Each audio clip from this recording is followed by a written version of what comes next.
भगवान काल भैरव शंकर के अवतार है।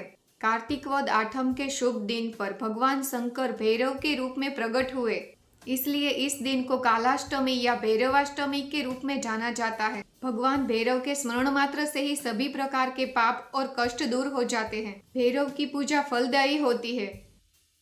एक प्रचलित कथा अनुसार पृथ्वी पर पाप बढ़ने लगा, तो भगवान शंकर ने ब्रह्मा जी से पूछा कि इस पाप को समाप्त करने का क्या उपाय है, लेकिन ब्रह्मा जी ने इस मामले में अपनी अक्षमता दिखाई।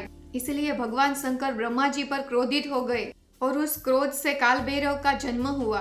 काल भैरव ने अपनी असमर्थता दर्शाने वाले ब्रह्मा जी के सिर को अपने नाखूनों से काट दिया। इससे काल भैरव को ब्रह्म हत्या का पाप लगा। फिर वह तीनों लोकों में घूमता रहा, लेकिन ब्रह्म हत्या के पाप से मुक्त नहीं हो सका। ऐसा माना जाता है कि जब काल भैरव काशी पहुंचे तब उन्हें ब्रह्मचर्या के पाप से मुक्ति मिल गई। एक अन्य पौराणिक कथा के अनुसार एक बार श्री हरि विष्णु और ब्रह्मा के बीच इस बात को लेकर विवाद हो गया कि दोनों में सर्वश्रेष्ठ कौन है। इस विवाद ने बहुत बड़ा रूप ले लिया, तो भगवान शिव ने एक सभा का आयोजन किया। इस सभा में ज्ञानियों, ऋषियों और सिद्ध महात्माओं को बुलाया गया।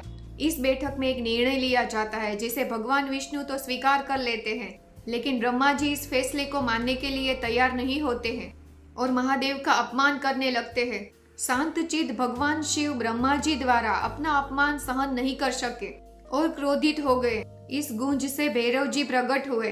भगवान भैरव श्वान यानी कुत्ते पर सवार थे।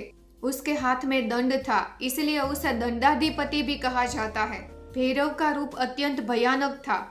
उन्होंने ब्रह्मा जी का 5वां सिर काट दिया, जिसने भगवान शंकर का अपमान किया था। उसके बाद ब्रह्मा जी को अपनी गलती का एहसास हुआ। वह भोलेनाथ और भैरव जी की पूजा करने लगे। इस प्रकार भैरव जी का जन्म हुआ। बटुक भैरव भगवान के बाल रूप है। इन्हें आनंद भैरव के नाम से भी जाना जाता है।